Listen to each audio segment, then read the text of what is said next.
podcast called Jellison Podcast.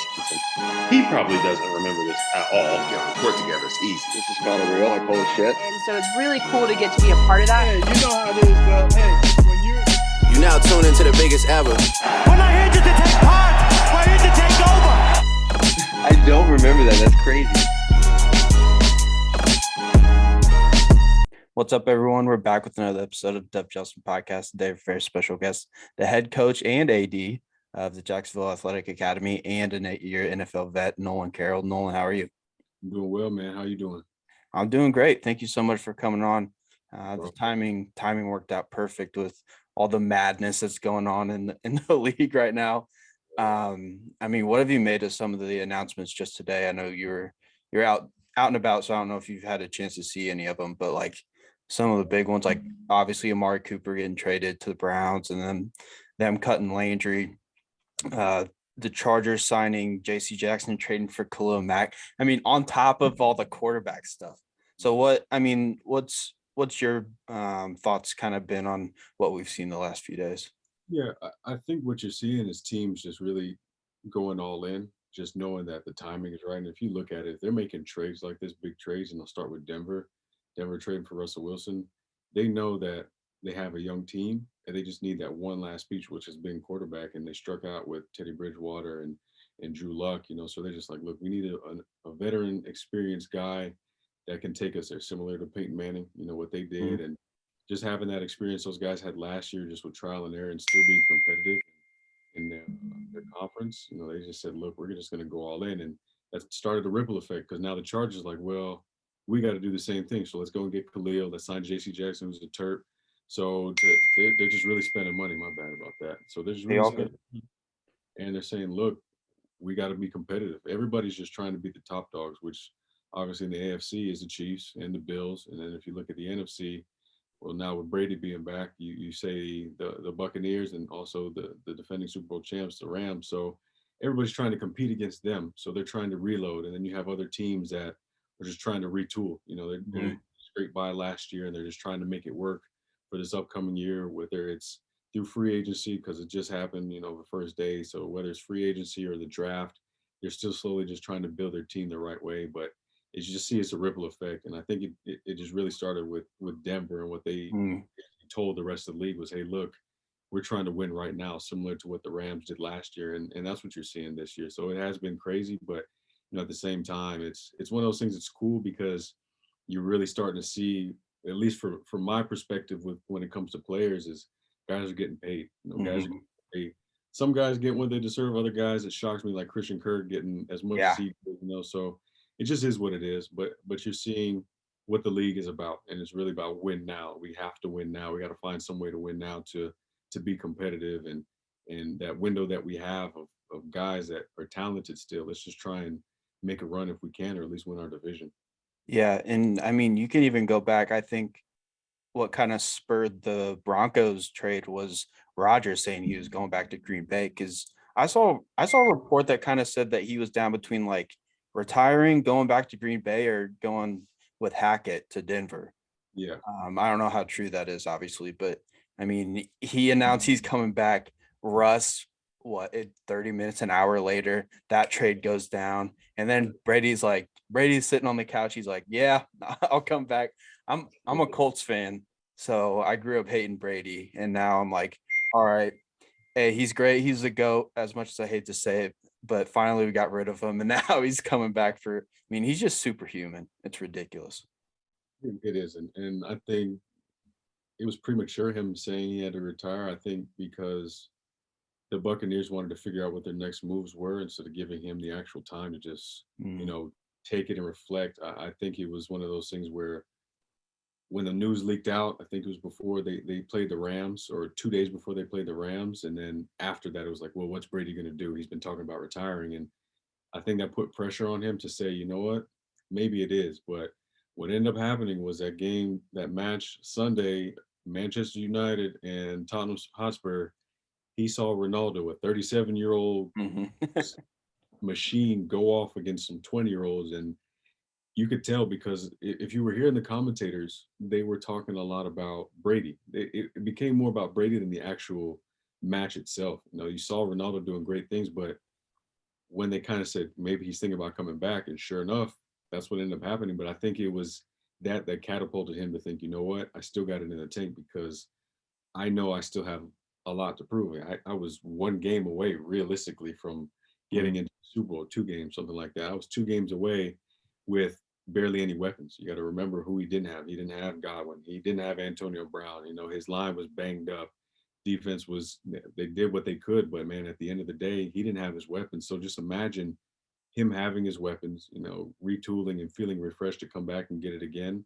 The one thing I do know about Brady, and I've experienced him I played against him for 5 years, is that when this man says he's coming back, he ain't coming back just to toy around. He's coming back to win it all, and the rest of the team is going to think the same way. And so just be mindful of that when this season comes in. People are going to have their doubts, but this guy's ready to come in and win. That's all I know. Mm-hmm. And then the Bucks are going to go all in too. They'll probably sign some, but they've lost 2 linemen, their center, and then Alex Kappa just signed with the Bengals. But I mean, 44 years old, leading the NFL, a pass happy NFL at that, in touchdown passes. That's crazy. I mean, you don't leave. You just don't leave no stats like that. It feels weird to do all of that work and not, well, in Brady's standards, not get a ring out the end of it. He's just itching for that other ring. Yeah, and like you look at some of the other guys that have retired fairly, like Peyton, who you brought up earlier. He had no arm at the end of it. As much as I love Peyton, he wasn't doing so hot. And then like Drew Brees and Favre and all those guys, they were struggling in their last year. Yeah. And I mean, he's the only one that would have been like going out at the top of his game. Yeah, exactly. But I mean, you still look. I wanted to bring up Christian Kirk because I thought that was interesting. Yeah, what did you make of him getting 72 mil? Because I was like, okay, I could see it from a certain perspective, but like, I personally wouldn't give him that much. Yeah, I don't see it. I think it comes off of just scarcity, really. If you think the receivers that are going into free agency and the guys that just got traded and stuff, you look at Michael Gallup. Michael Gallup got a lot, but Michael Gallup was very productive when he was in Dallas, and it's just unfortunate that he tore his ACL on a touchdown pass that he caught. If he was healthy, he would probably been one of the highest paid guys if Dallas would sign him. But if you just look at it, since teams are saying, well, he's gone, Jarvis is released, but we don't know his situation yet. You're going to end up paying a guy $10 million anyway, and then you just see Amari Cooper getting traded to Cleveland, like you said, and Devontae Adams doesn't know his stuff. It's in limbo because he doesn't know. He's telling Green Bay, "Hey, look, I ain't playing on the franchise tag," so he has to get broke off. So they're looking at it as, well, if he's going to get paid a lot, we might as well pay for this guy who has speed. He's a first-round pick still, so that all those things come into play as far as salary, picks, and what your potential might be. It's just, I wouldn't reach for a guy like that, honestly. He has to prove more. Now I see if they extended like somebody else that has been there, like an AJ Green if he was balling, or DeAndre Hopkins if he was balling. But other than that, I just think when free agency comes, it's just a lot of reaching, man. It's one of those FOMO where we're scared to miss out because this guy he probably wasn't as productive here, but we need him for this team. Yeah. I'm hearing all those clicks and stuff. Yeah. Yeah, I get you. People pick the wrong time to try and do anything. Well, trying to do something. I tell them, look, you can't hit me up, but I apologize about that. Hey, you're all good. I wanted to talk about the franchise tag because I don't know if you'd been tagged. So I got a notification about Deshaun Watson. He is not being traded to the Colts, obviously, but Devontae Adams. I don't know if you'd been tagged before, but like, when guys do get tagged, are they just absolutely pissed off, or is it kind of a rare occurrence for guys to be unhappy with that? Yeah, it's kind of in limbo from what I've seen. It's one of those things where you're getting paid, but at the same time, you got to prove it to get broke off for the next year. And I never liked it because that just gives teams an extra year to give an excuse. You could have in their standards, a down year, so they can't pay you. Oh, we're not going to pay him this. And I look at Kirk Cousins because when he was in Washington, I was in Philly, he got franchised twice. And in the back of my mind, I'm thinking, you just gave this guy 20 million for 2 years. Why not just give him 4 years and 20 million each year and be fine with it? Instead of just franchising the guy 1 year and franchising him another year, you're just making excuses as to why you don't want to pay him. So I never like the franchise tag. If a guy is productive and he's been balling out, especially guys that are first round picks where they have to play their contract out for 5 years, I believe. Look, you got to break them off. If Yeah. they're playing well, you drafted them for a reason, and you gave them that guaranteed money because you knew they were playing well. So if they're going to continue to play well, just reward them. And most of these owners, they don't want to do that. And I just think the franchise tag needs to just be done away. Those owners need to spend money. They got the money. It ain't like they ain't got it. So they're just worried about salary cap numbers and projections 3-4 years later. They just need to be worried about right now. If the guy is good, just give him the money. He'll respect the team more, the organization, the community, which he's already doing, but he'll appreciate a lot more, and it'll be a better relationship, I think, down the road. But I think too many owners are just so scared about 2 and 3 years in a contract of losing that money, when actuality you're losing it in the first year. It doesn't even matter about the second and third, because your real guaranteed is maybe 1 or 2 years, if that. So if you're paying a DB or you're paying a quarterback 25, I think it's 25 mil for a franchise tag this year for a quarterback. If you're going to pay him that 1 year, just go ahead and give him a 1 or 2 year deal or 3 year deal, and just, Mhm. be done with it and see where it takes you. If not, you trade him, let somebody else take over the cap. You take the cap hit on your end and just go from there. But just toss it in the trash, I think. Yeah, and the franchise tag just brings up so much animosity between the player and the team. Like, um, I think Le'Veon Bell was on franchise tag. He didn't want to play.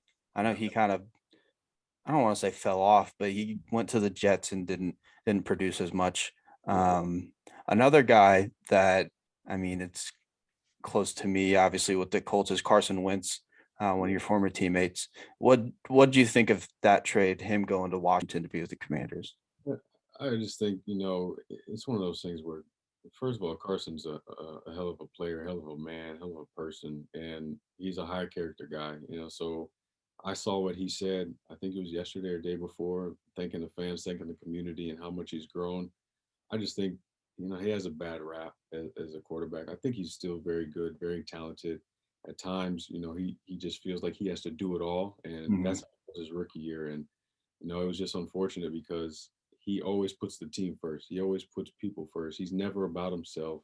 He's never selfish. He always wants to make sure everybody around him is doing well, on and off the field too. And you saw that from the time he was a rookie. Yeah, the guy just works extremely hard. And it just sucks that he got a 1 year kind of prove it in Indy with an actual, that was his coach that helped him win a Super Bowl. I just think there was a lot of pressure on that last game against Jacksonville, which they ended up losing. And I think that's what kind of made them think, well, this ain't the guy. But I think he was the guy. At the end of the day, you give him another chance, at least another season. But for him to be traded from Indy to Washington could be a new start for him. I think going back to a division he knows, which is one of those things that helps you. I think him being with Washington, we'll see how that plays out. I don't know too much about what weapons they'll have as far as like their running game. I know they have a pretty good, solid receiving core, but we'll see. The defense, they got rid of Collins, so we'll see who they replace him with.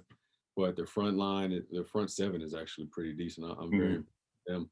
But we'll see what they do. They do with their O-line. Their O-line has always kind of been suspect, from what I've seen and what I've played against. But we'll see, man. But I just think Carson has a lot to prove, and I think he has to play with a chip on his shoulder. He can't play humble. He's got to have some type of mean streak, which I've seen before. So I know he's capable of doing it. But now he just has to think it's him against the world, or the Washington, whatever you call them now. I still say Redskins, but it's Washington football team. I'm just going to keep it there because I can't say that name. It just doesn't fit in the whole. Yeah.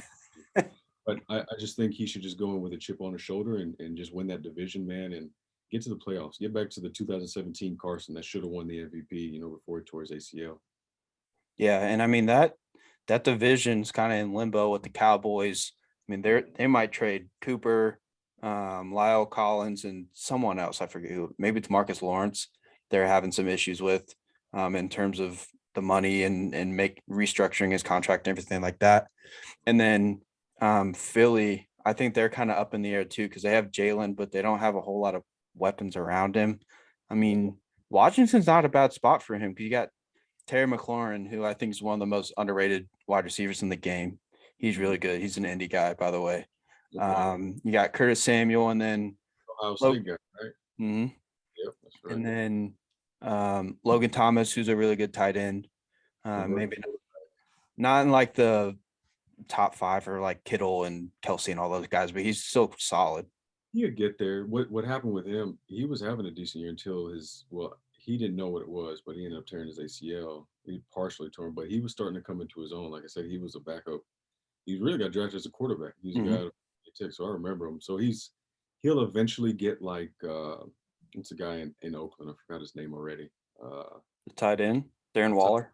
Waller, yeah, and I played against Waller as a receiver, so I can see that transition. But he'll end up being that same mold. So for him to get weapons, and who knows what they do in the draft, there's a lot of good receivers, fast receivers that are in this draft. So you never know who they could add. They need another running back, I feel, and if they can just do that and beef up the line a little, I think he'll be that like you said, that division is open because Philly's always been like that as far as a quarterback situation. If it's an okay year, then they're going to be like, oh, we need another quarterback. He's playing lights out like Nick Foles was at one year. It's like, oh, he's a savior. And then as a down year, it's like, oh, we need another quarterback. Philly's always just year to year, man. But I think Jalen will be fine. They got Devontae Smith. They have Dallas as well. So I just think them, and they need one more guy, one more on the outside that's going to kind of scare teams to double team. And, you just go from there. But I think that division is still wide open. The Giants will always be the Giants. I don't care at the end of the day. They are who they are. Dallas got to figure out that whole – they always have cap problems. But it's really about we got to see this year with Dak how commanding he can be to take that team to the next level, because right now they're still on Tony Romo territory where they can get to the playoffs. Now they're winning a couple games, but they still haven't got to that Super Bowl game that they're – the Super Bowl team of the 90s is what they want to get back to, and they haven't done that yet. Yeah, and I'm a big Dak fan. I know a lot of people kind of don't like him or whatever, but I think he's one of the better quarterbacks in the league. But you look around the league and there's a bunch of teams that are up there as far as Super Bowl contenders. You got to put the Chargers in there now, even though they missed the playoffs this year. The Bengals are going to be there beefing up their O-line. I don't remember this much parity, especially with Brady coming out of the AFC damn near every year, and then like a select few teams coming out of the NFC. But do you kind of share that sentiment that it's kind of wide open right now? There's a lot of teams that could. I know there's a few like the Bucks and the Packers, Chiefs, Bills that are going to be like the top of the top, but there's a bunch of teams that I could very well see sliding in there and making a Super Bowl run. Yeah, I think the same thing. It's all up for grabs. You just got to think of the teams that last year they were riding high, then injuries started getting them, COVID started happening. Just look at the Baltimore Ravens and look at Lamar Jackson playing lights out, and he ends up spraining his ankle, and then Huntley has to come in and kind of carry the team, which they could have made the playoffs. But you look at that, if he's in there, the whole dynamics of the AFC, I believe, changes. And you start looking at other teams as well, too. I'm just trying to think at the top of my head. You had Miami started going on a run a little bit. They started getting hot. You start looking at Atlanta kind of finished okay, but it's still competitive in the NFC South. You start just looking at the Steelers even that got in. They limped into the playoffs, but even, one thing I will say about Tom has never had a losing season, and that all comes down to him understanding his team. So once they get I think a younger quarterback that understands everything. Yeah, they just signed, I think, Mitch Trubisky today. He's more a backup guy. They're going to look to try and get somebody of a higher caliber to really take that team over the top. But you start looking at how these dynamics changed other teams. Yeah, it was wide open because of all those things that was going on last year. The Buffalo Bills, they're always going to be hot. You still got the Patriots. As long as Bill Belichick is there, the Patriots will always be dangerous. And giving that rookie quarterback another year to get ready and get into the system and understand what's going on and what Belichick expects, it's going to be really dangerous, I think, because that team is still coming back, even though they lost JC. But the Patriots are always next guy up. So whoever feels in that spot, he'll probably be a good player. But you just got to look at it and I'm just only talking AFC now. You look at the NFC, you just see teams like I look at San Francisco. San Francisco was dangerous is still, even with all that uncertainty that they had and injuries, varying injuries, they still work as far as Garoppolo and that whole situation with Lance. You know, the who's it called? Sorry, the Rams. Rams were obviously dominant. Then you look at Arizona. Arizona made it to the playoffs too, but they just couldn't get it done. But they started hot, early in the season. But obviously, again, J.J. Watt went down, and they had some other guys. But DeAndre Hopkins missed because of COVID. So I just think now everybody being back and being competitive, and guys that were key pieces on certain teams being able to come back now and play, hopefully for an entire season. Who knows, man? I really I couldn't give you a definitive, but like I said before, the top dogs are basically, I think Cincinnati, I think Buffalo, I think Los Angeles, the Rams, I think Tampa Bay again. And I got to put Green Bay in there. I don't care what people say about Aaron Rodgers' playoff record. During the season, he's hot, so it doesn't even matter. You got to stop him in the regular season if you expect to even get to the playoffs, and he's getting to the playoffs, and I think he'll get over that hump. But you look at Denver as well too. So there's a handful of teams from each side that look, they could be playing in the Super Bowl come next February. So it'll be interesting to see how it all plays out. The last piece I think of all this is where Deshaun Watson really ends up. Where he ends up. That can change a lot of dynamics of what teams start to do in the rest of free agency and even leading up to the draft. So it's definitely interesting this upcoming season. Probably one of the more suspenseful seasons that I've been, part of, as far as not knowing who's going to lift that Lombardi trophy at the end of the year. Yeah. And like I said a few minutes ago, I got a thing that said the Texans have declined the Colts' attempt to try to trade for Deshaun Watson. So you can cross that team off the list. They're not going to trade within the division. That just I know. Yeah. I would have liked it. But I mean, one of the main teams, though, is the Saints that have been having a lot of traction. I mean, obviously their situation with the cap is all weird. I think they're getting close to cutting it down, though. And I mean, they still got Alvin Kamara. So Deshaun goes there, and I don't think they're Super Bowl contenders, but they'll probably be in the playoffs.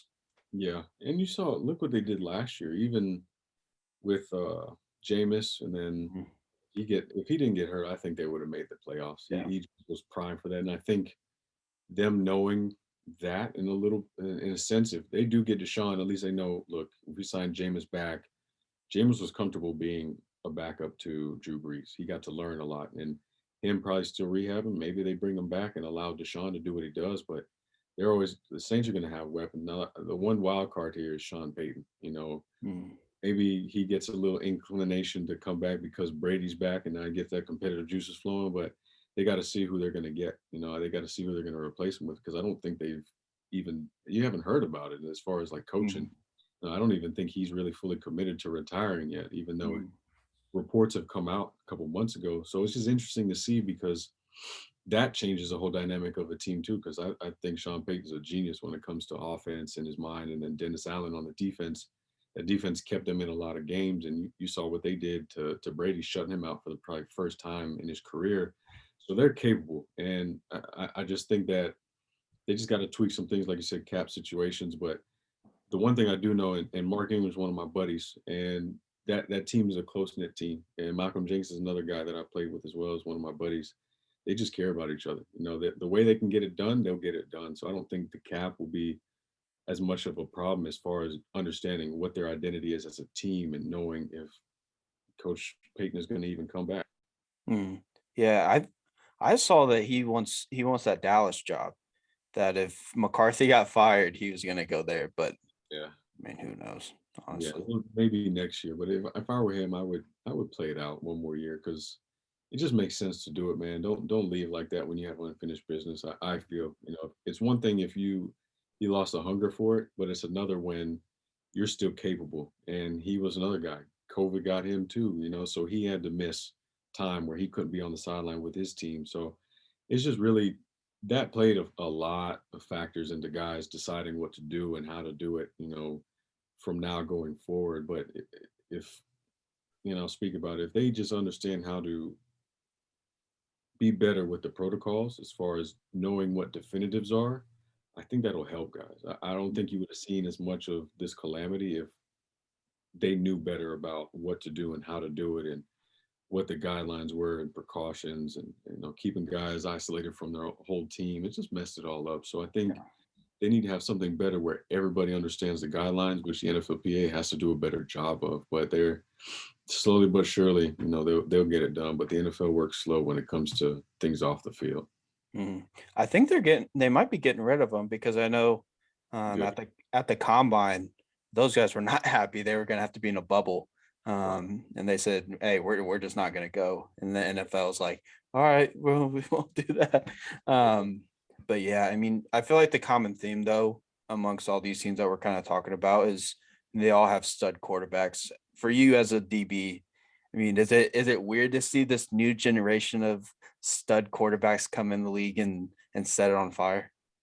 It is. When I was coming in, I was facing more of the Hall of Famers, and kind of trickled in where the younger guys. I got to face Russell when he was young. I'm trying to think. Shoot, it was a while ago when I was back there, but just to think now how it's changed, but these guys are in the similar molds of these other quarterbacks. You think of a guy like, Aaron Rodgers, you think of a guy like Lamar Jackson, you think of another guy like Justin Herbert, Russell Wilson, Deshaun Watson. All those guys at one point in time, I could pick out a certain quarterback that everybody's like. Brett Favre, for example, John Elway, Peyton Manning, Eli Manning, Phillip Rivers, Ben Roethlisberger. All those guys fit a mold in some way, shape, or form. It's just now they're really dynamic. Teams are really letting them play, and I think that's something that I didn't really feel when I was playing, that the newer guys that were coming in got that type of range. Because I remember just game plans. It was just like, look, we're going to blitz him. We're going to see if he can really play. And it's either you find out or you don't. Now the tune changes, like, yo, guys, this guy can play.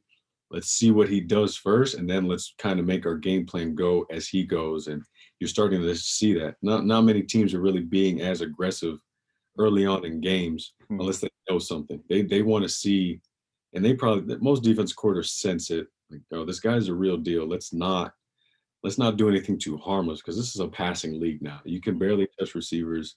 You can barely touch quarterbacks. Shoot, you can barely touch the O-line without getting a penalty or hands to the face. So it puts the defense in a bind. It's where you have to really sit back and just watch. You have to watch first, but then you got these guys that are just freak athletes on the outside. They get to run and do what they want. And when you have a quarterback that has a cannon of an arm, it turns into flag football almost. So you just got to sit back and see. But I really think defensive coordinators are now being a little bit more conservative until they understand when they can pull the trigger on certain blitzes, certain disguises, just to get these young dudes to really see how intelligent they are. And I mean, as a DB, how hard is it to cover some of those guys just with they're faster than ever. Like, I mean, the quarterbacks, their arms are live. And then on top of that, you can't lay a finger on them. Yeah. Honestly, it's one of those things. If you're playing defensive back, you don't think about that. Honestly, I remember I played against some dogs, man. Like, I just remember Julio, Odell, Jarvis, Keenan Allen, Randy Moss, Calvin Johnson, Andre Johnson. Like, I was playing against these guys, and I never thought, oh my God, like, he might beat me. I never thought that way. I was always, all right, let me line up against him. He got to beat me. Like, we got to dog it out. Like, anything that you catch, it has to be perfect, man. It just has to. And when you have quarterbacks now that just throw it in a spot and these guys are catching whatever, I mean, I don't know if you remember the play. The one play that caught my attention in the whole entire Super Bowl was during the fourth quarter, and the Bengals had the ball. Jalen Ramsey was playing off against what's his name? Jamar Chase. And Jamar Chase ran a curl route. And any corner that sees it, I know I'm jumping it. I'm jumping it where the receiver is. And Joe Burrow threw the ball. He threw it outside. It's just so weird. It was weird. It's hard to describe. If you go back and see that play, he throws it to the outside. Like, Jamar Chase had enough awareness when he stopped. He like jumped out. Joe Burrow's throwing it out there knowing that Jalen's already jumping the ball. So he is already anticipating he's going to jump his route. He's throwing it away from where he is to jump it. And it's just like, man, how do you have awareness like that? But you're seeing that more and more in the league, these quarterbacks. It's no longer just where Peyton Manning's anticipating where you're going to be, Aaron Rodgers anticipating. these young guys are now knowing, hey, look, if he's going to cover you here, I'm just going to throw it where a spot where he's not going to be able to catch it. And you're more, I see these catches and I think to myself, if I was covering him, would I be able to get that ball? Would I be able to make it incomplete? And sometimes I'm thinking like, yeah, I don't know, man. It's tough. You're just seeing that in the league now. It's getting more dynamic. It's getting faster. It's getting bigger. It's getting smarter. And that's what I like about the game. I just hope they would relax a little bit on the rules for the defensive backs just to give us some type of chance. But the guys are adjusting. You're seeing it. Guys like J.C. Jackson, Jalen Ramsey, they're playing well, well enough to play against these top dogs. So obviously they're doing something right. And other guys in the league are doing something well as also. So obviously they're adjusting to the rules, but I wish it would be tailored more towards us. Do you have any guys that you like in particular, any DBs that you like make a point to watch their film or just check out and see how they're doing on a week-to-week basis? Yeah, I watch a lot of games and I like to watch everybody because every guy is different. I'll watch Jalen. Jalen he does his own thing. They've given him the green light to do that because obviously it's Jalen Ramsey. But when I was playing, I like to watch Patrick Peterson because he was a guy that always impressed. And I still like to watch him when he's at Minnesota right now. So I still like to watch him. The top guys, of course, you like to watch them to see what they're doing well. The younger guys, I like to see who's up and coming that are doing well. Also see who they're mimicking as far as their technique. Because every guy, we watch film every single day, and when you're watching certain opponents leading up to the week, you're either going to watch somebody in that division, somebody in that similar schedule that you have. So it's always just nice to have some extra tools in your toolbox to look at them and see what they're doing, because that can always help you on Sunday. But I just like to watch everybody because I feel like every DB that plays in the NFL, you're great enough to play that because not everybody can play that position. I think it's the hardest position to play in football. They can say quarterback, but at the end of the day, quarterback, you know the play, you know where you need to go, and you got guys that are blocking for you. All you need to do is get the ball, you can hand it off, or you can throw it, and hopefully you throw it to the right guy. If not, hey, you're still getting paid either way. You're one of the highest paid guys. They say left tackle's another, but you can always get help. Somebody can chip, somebody can help double team. By the end of the day, yeah, you're a left tackle, but you still get help. DBs, you're out there by yourself and you're always getting scrutinized. It doesn't matter what it is. You could have a holding penalty. People can be like, oh, he sucks. You can give up a 40-yard pass and that'd be the only pass you give all year. Oh, he sucks. He got burned on this play. Or you can give up 2 touchdowns a whole year and they'll just talk about those 2 touchdowns. It's what it is. We understand the responsibility that we have out there. We know it's tough and we know it's difficult. We can only rely on our technique.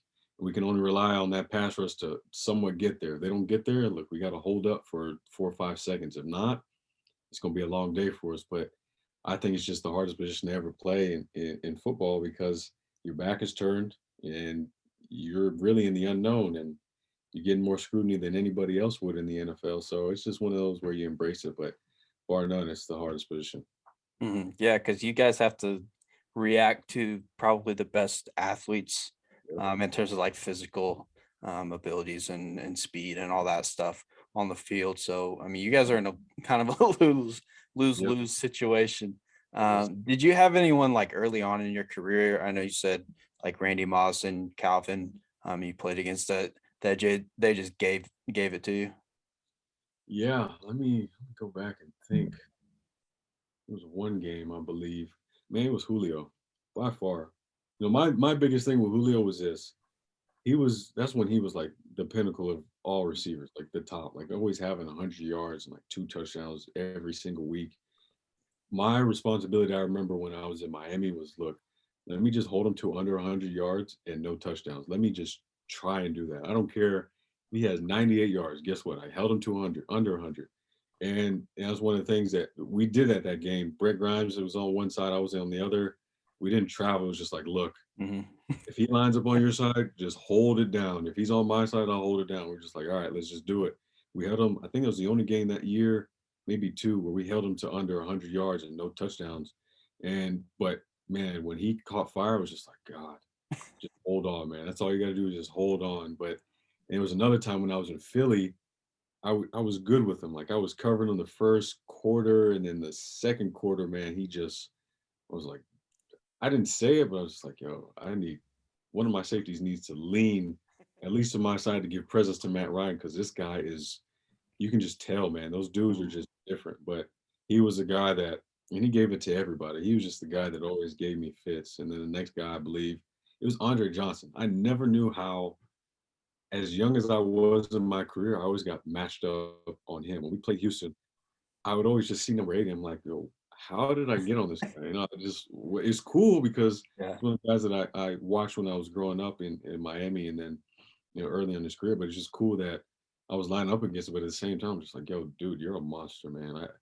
It's an honor to play against those guys at the end of the day, because you see how talented they really were and what they did for the game, and how other guys, how other commentators, how other guys still talk about them like as if they're still playing. So I definitely felt it was an honor for me to go against the best. And even though I was scrutinized, it didn't even matter, because at the end of the day, I said I played against him. I got to line up against him. So that was the fun thing about it. Yeah, and a lot of NFL fans that are like I only know this from talking to people like you and some of the other people I've had on the podcast, but there's so much that goes into these like defensive schemes and what you're told you're supposed to be doing on a given play, where I mean the casual fan will be like, yo, he sucks. Well, maybe he did what the coach told him to do, and then the offense did something. You know what I'm saying?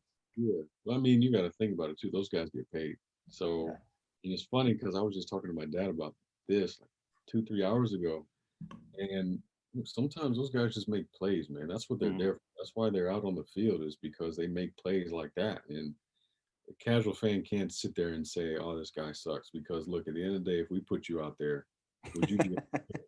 And the answer would be no. And the reason why you're a fan is because of that. I'm not trying to knock anybody, but don't scrutinize somebody else for the job that's hard. Like, I wouldn't come to your job and tell you you're doing something wrong, and scrutinize you, because I don't know what you're doing, just like them. So it's one of those things where they got to understand the rules. We can't touch them past 5 yards.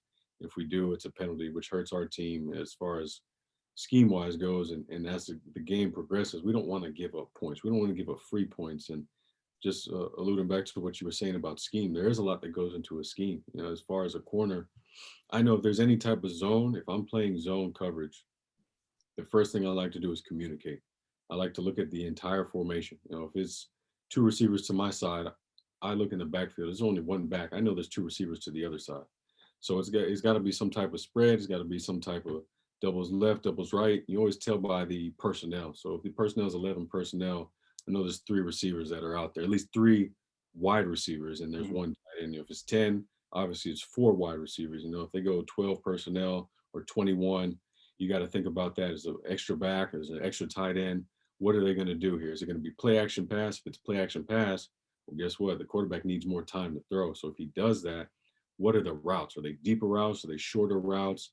If he's got an extra guy in, you got to be aware of those things. But I like to communicate with my backer. I like to communicate with my safety. So at least on my side, we're on the same page. Because if I know I talk to my safety, he reiterates everything to the opposite side, and we're able to play ball. And that allows us to play fast, allows us to play within the scheme. But I don't think people understand all of those things. Now, when it comes to man-to-man, you just got to see, look, is my guy off the ball? Is he going to go in motion? If he's going in motion, where is he going to? Is he going into a bunch situation? Is he going down tight? If he's coming down tight, he might be coming under. He might be going across.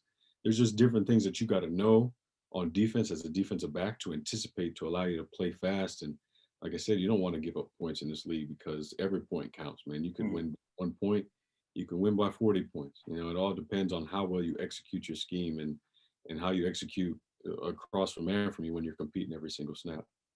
And I know we see this less so with the DBs, more with the linebackers, but you see like Peyton makes a call and then the linebackers making a counter call, right? I mean, how is your mind just going a million miles a minute pre-snap?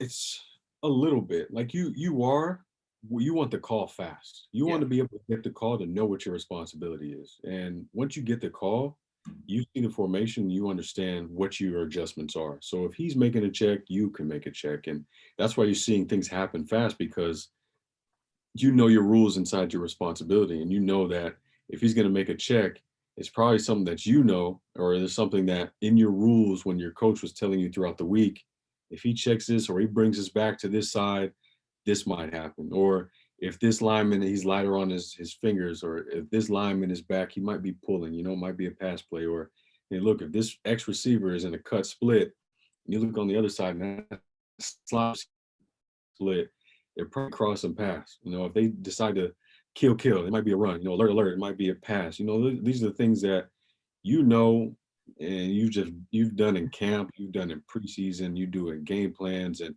it just becomes one of those things that's natural. I don't really think your mind's going a mile a minute. I just really honestly think everything slows down, because one of the things that I heard was, if you see a lot, you see a little. If you see a little, you see a lot. Just focus on what your job is within that scheme. When they line up, you're just playing within your rules and responsibilities. Don't try and be a hero, and just play fast. That's all you got to do. Don't try and do 11 guys' job. Just do your one job, and then everybody else will do theirs, and all 11 guys come together.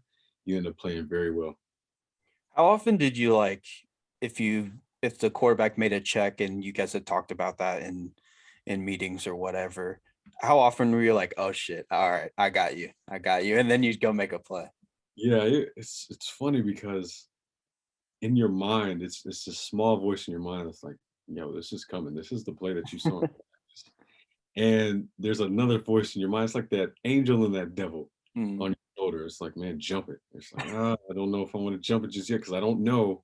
And then when the play happens, it's hard to describe, but I'll try my best. It's one of those things where everything is in slow motion. Like it just, your senses, everything that you're aware of, it's just crazy, and everything is silent. Like you don't hear a thing, and you just concentrate on the ball, and the ball is coming to you, and you just make a play, and then bam, it's like, shoot, you're in the end zone, or you're coming up from the ground with the ball in your hand, or it's a third down stop or something like that. It's one of those things where it's just it's one of those out of body experiences almost, because you can feel yourself, you can watch yourself making the play, but you're still in your body making the play. It's like I said, it's hard to describe, but it's just one of those things. It's cool, but it all comes down to anticipating and watching film. One of the things that I think is the most underrated things that you talk about, but it's still not harped upon, because I don't think a lot of people know how to do this, is to watch and break down film. I just don't think it's as common. Guys will watch film, but if you don't know what you're watching, you're just watching film. You gotta have somebody who's really gonna break it down for you, and they're gonna know. And one of the things that is funny is people repeat themselves. A lot of these coordinators, they don't change what they do. I can go back probably 10 years and see something that the Dallas Cowboys ran 2 minutes in the second quarter on the 20-yard line, going on their 20, going in, and I can look at it in 2015. Sure enough, same exact play on the 20, 2 minutes left, 20-yard line going in.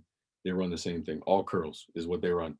If anybody didn't know by now, doesn't matter what coordinator they have, they will run the same thing. You just see it. And it's one of those things, when you see it, you anticipate it, and it allows you to play fast and get everybody else to play fast and understand it too. And another thing is disguises. I always love disguises, because it allowed you to almost have a poker face. The quarterback is trying to figure you out.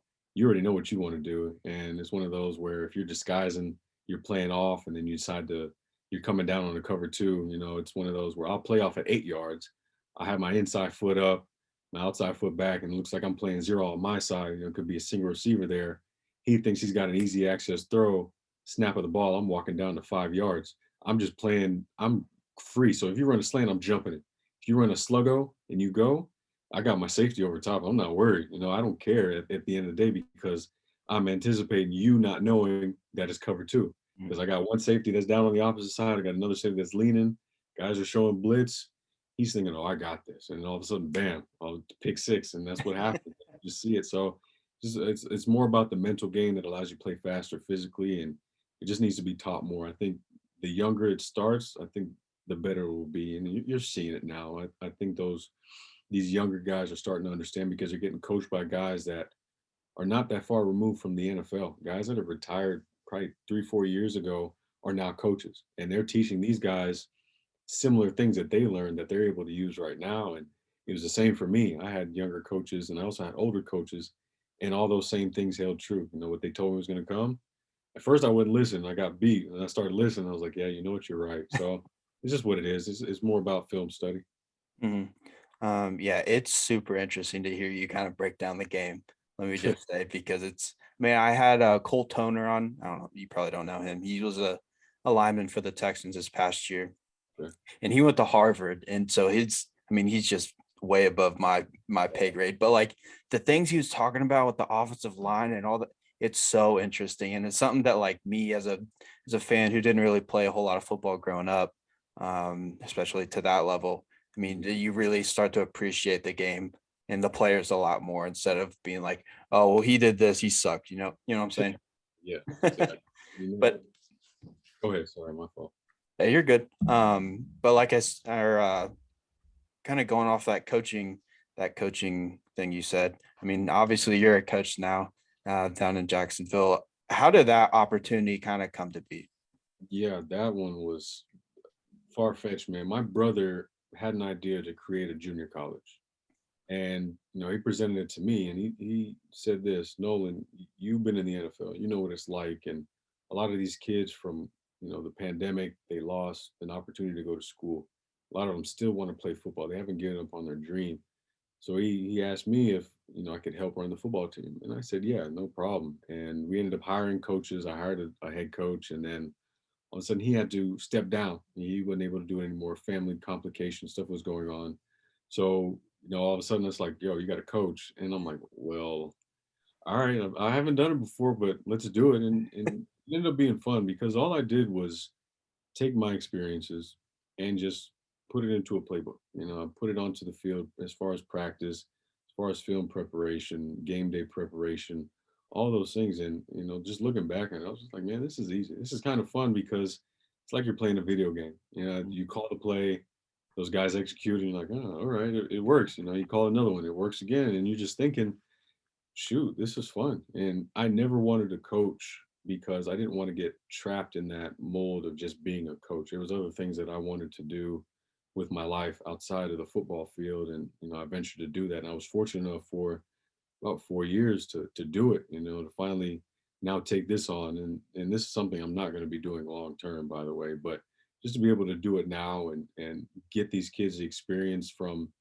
a pro level, yeah, seeing it from a guy that's actually done it before, and having my other coaches also as well that have played at a pro level, getting that experience is something that I don't believe they would get at another junior college. And I'm not trying to be disrespectful to junior colleges, but most of their job is just to get guys in and get them out. Our job is to get guys in, get them better, and then get them out. I want them to be a great athlete, and I also want them to be a great student too, because you can't play football if you can't go to school, and you can't go to the NFL if you don't have the proper grades. If you got a 2 or 1.9 and you're on academic probation, shoot, you can't play football. And if you can't play, you're not gonna get a shot in the NFL. So I just think that what we're doing here, and what I've been able to do and been blessed to do, is give these kids that experience of knowing how to be a complete athlete, not just the sports side and the academics, but also as a brand, understanding what a brand is. And always hearing, the NFL is a business, football is a business, and you hear it and you just think, well, what does that mean for me? And it's one of those things where you have to understand who you are as a player, how you need to sell yourself as a player. And it's not just about money. I'm just talking more about how do you sell yourself to schools? How do you sell yourself as your resume, meaning your film? And then once the team see your film, how do they know you as a person? Are you a high character guy? Are you someone that's accountable? Are you a team leader? Do you have great grades? All those things come in as far as your brand. And then when you start going to these next levels as far as Division 1, 2, and 3, and then hopefully if you go to the NFL, you start understanding that a little bit more. But initially I want to introduce that to these kids now so they understand what it really takes to play football. It's no longer just a job on the field and then you go home. That's it. It's a full-time job. And the better they understand that, I think the more efficient and the more serious they will take their lives as far as grabbing hold of it and not feeling entitled. And just seeing how society is nowadays, a lot of guys feel entitled. They feel that, well, because I had 1,500 yards receiving and, I had, who knows, 1,000 yards rushing, teams are supposed to be calling me and they're not calling me, and they suck and I don't. It's one of those things where, look, man, there's probably 1,000 other kids in the nation that got the same stats, not better than you, that probably don't have anywhere else to go either, and they're fighting and scrapping. How do you separate yourself from those other 1,000 guys? And it really comes down to your stuff off the field to make you more noticeable. And then once you get to college, you get NIL deals, you start getting sponsorship deals. You can start me in college now. So it's one of those things where once you start understanding the dynamics of the business, that helps you elongate your football career. And if you go to the NFL, then shoot, there'll be more money for you at the end of the road. But initially, right now, I want them to understand what it means to be your own brand and to sell yourself to these colleges so that it helps you down the road. And I think you're a great ass teacher. I mean, just from our conversation here, and then seeing your Instagram, I know I commented on one the other day. All the stuff that you put, I mean, they're just gems that you kind of speak in, and I'm assuming you tell those players as well. I mean, how much longer do you think you'll be the coach there? And then, I mean, what would your next steps be after that?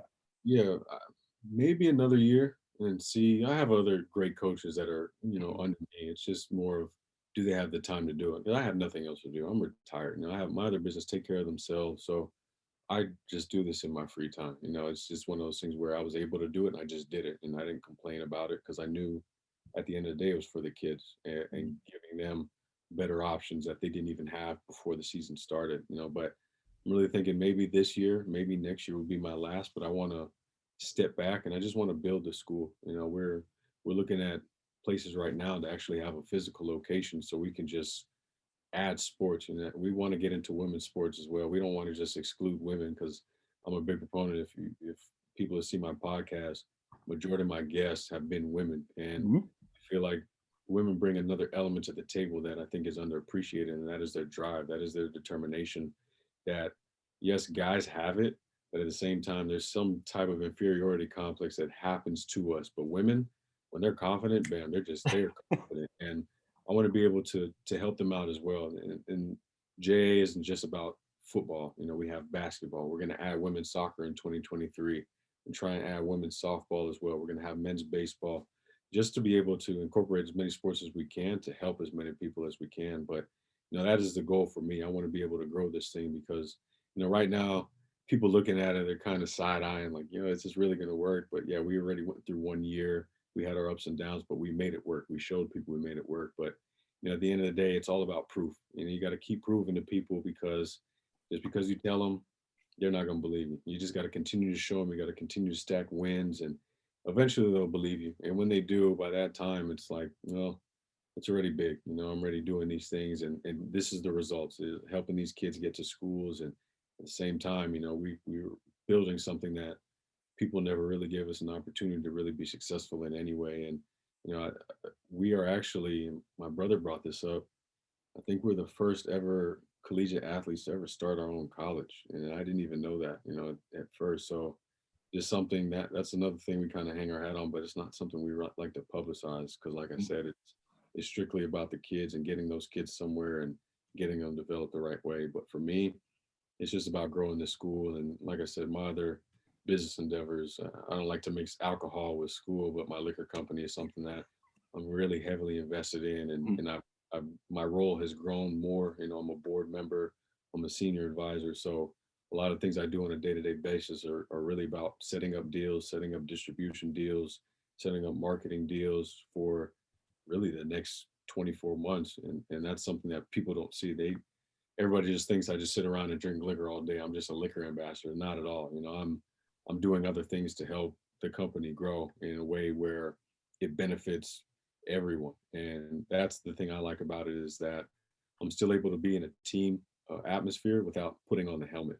And that's what I like about my businesses. That's what I like about the school, is we're able to do these things and I don't have to play. That's the thing about it. I can enjoy it all, and just seeing other people be successful is my biggest thing, because I have been successful and I continue to be successful. I just want other people to feel that same success as well, and know that there's somebody else that's behind them to support. Well, I admittedly, I probably didn't do as much research on the school as I should have, but I mean, that's special. What you and your brother are doing, I mean, just hearing about it for the first time, that's incredible, man.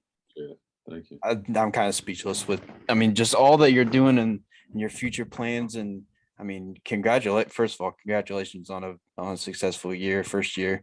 I mean, I can't wait to see what you guys are cooking up, though. Yeah, man. It's Gonna be awesome. It's gonna be a lot of fun next year, especially we've already been through the ups and the downs, the pitfalls, and we anticipated a lot of this stuff. We knew we were gonna get doubters and naysayers, but for us to do this on this scale and function, it was one of the functioning successfully, not just function like limping by. Like we succeeded in what we did. We got 6 guys, I believe, got scholarship offers. So in 3 months, we were able to do more than what most high school coaches couldn't do in 4 years. I'm not trying to knock the coaches, but it's easy to do if you just really care about the kids. If you care about their well-being, you'll find a way to sell them. You'll find a way to expose them to certain things. And for us to do that, it just shows, look, man, this following year, the sky is really the limit. So I can't wait to see the type of athletes we have coming in. And then when we get to play, we just get to show everybody, because this year we'll be able to show more behind the scenes stuff. I didn't want to do that too much because I didn't know what we really had. I didn't know what was going to happen. But now this year I know. So just to show everybody this behind the scenes and what we do on a day-to-day basis and how we're building this thing really quietly, it'll be interesting for us to finally show people what this whole thing is about and what it really entails to create your own college, man, because it is a lot of work. I can only imagine. I mean, hey, you guys are changing the game, though, because you look at some of the JuCos now, like, I forget which one it is that Coach JB was at for Last Chance U or whatever. Was it Mrs. Oh, the one in Mississippi. Everybody keeps talking about this Independence one, but I don't watch it because Neither do I. That was one of the things I didn't like it, because they were trying to show like this was the guy's last option. These are bad kids. Most of these kids are just misguided. And if you guide them the right way and you show them how to do it, they will do it properly, because you got to have an example. And like I said, I'm not knocking any coach, but if you ain't been there before, then how are you going to expect to show them what to do? I've been there before, and I'm not trying to be cocky. I've been there before. I know what it takes. Even after I've broken my leg 3 different times in my football career, where it just seemed like I was down and out, and I always found a way back. And I'm just trying to show these kids, hey, look, yes, you were under scouted. Yes, you went under the radar. People counted you out. But at the end of the day, it doesn't matter, because you still get to play. If you still get to play, I'm going to help you get to where you need to go. So it doesn't matter if you're a 4-star guy or no stars. I guarantee you I can coach you just as well as that 4-star guy that goes to another school, doesn't play right away. I can get you ready while you're at JA. And then when you go to another school, guess what? You've been in the college system. You know how to prepare for games. You'll be able to come in and play right away, while this guy that's a 4-star guy is still trying to figure it out. Because I've been through that scenario. I was a 3-star guy coming in, and we had Darius Hayward Bay was another guy that was on my team as well, with me in Maryland. We came in at the same time, and it took him a year to get adjusted. He was a 4-star guy. He was a top receiver at Maryland, in the state of Maryland. It took him a year to adjust. So now you're seeing the dynamics, Jesus. You're seeing the dynamics of college football. And Dion brought up a great point. Most Division I schools, they're only taking 4 guys from high school in their signing class. They're getting more JuCo guys and transfer portal guys than anything else. So we just see it as an open opportunity. Let's get these guys ready in a year. Let's allow them to go to transfer portal or get scouted by somebody else. You come in, you play right away, and then shoot. You got 3 years to play. And you play those 3 years. Who knows what happens? You could play 2 years, ball out. You could leave early if you want to. So then you start thinking the long road, and that's what we're trying to teach them is don't look at the right now. Set your whole path out, and then once you see it all, you understand your plan, you start executing it, and you'll gain ground. So don't try and compare yourselves to these superstars that are in high school, because, look, we can compare, and you go 5 years down the road, I guarantee you'll be in a better place than that guy that had all those offers on the table and throwing hats around and just, decides to pick one hat, but don't amount to nothing when he gets to the school. So just all those guys to think of it that way and not think of it as I'm not as great as those other guys, as you can be. You just come to JA and we can make that happen. Yeah, and I don't want to rip on him, but when you said that, kind of reminded me of like Tate Martell. Coming out of high school, he was a guy that was thought to be like, oh, this dude's 3 and he's going to the league, whatever. I mean, he didn't really play wherever he went, and then I think he retired technically. Yeah. But and then you look at some of the a lot of the quarterbacks and a lot of the big time players in the league now, they were what, 1, 2, maybe no star recruits. Like Devontae Adams wasn't a crazy recruit. Aaron Rodgers. I mean, you can go up. We can go up and down the list, talk about that all day. Yeah, Aaron Rodgers went to junior college first. Yeah, a lot of guys are going JuCo, do whatever they need to do there, get better, and then like you said, they're a lot better prepared for that next level. Exactly. But yeah, I mean, I'm gonna wrap this up because we went way over time, so I apologize for that. It's all good, man. Hey, it was a great conversation. We'll have to do it again sometimes, but hey, congrats on all your success with the school and everything that you got going on. I really appreciate you taking the time, come on and do this. Before we get off here, let everyone know where they can find you on social media, your podcast, more info about the school and all that stuff.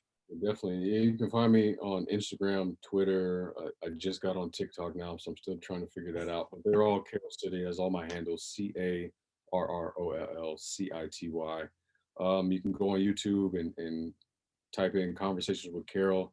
It's also in my bio as well to get seasons 1, 2, and we're getting ready to launch 3 next week. So that's exciting. And then you can go on Amazon, grab my book. It's up to you. I think that it's a short read. It's a 45-minute read, but I want people to understand how they are internally and how they can help other people externally and how their mind works, how they need to be more confident. And like I said, it's something that you can read fast and then apply immediately. And that's what I want. People, they look at the book and like, oh, it's short. It's for a reason. Because I want you to sit there for a little bit and then go and implement it immediately because I feel like it benefits you. So those are places they can find me and get other messages from other people. It's not just me saying these things. I have other examples of other people that say the similar things I do. And I think the more you hear it, the better you'll be inclined to understanding it and receiving that information and applying it to your daily life. Well, I'll definitely have to get that. Yeah. But hey, like I said, thank you so much for coming on and giving us a great conversation. Yeah, no problem, Todd, man. I appreciate being on. Yes, sir. All right. Have a good one. All right, you too.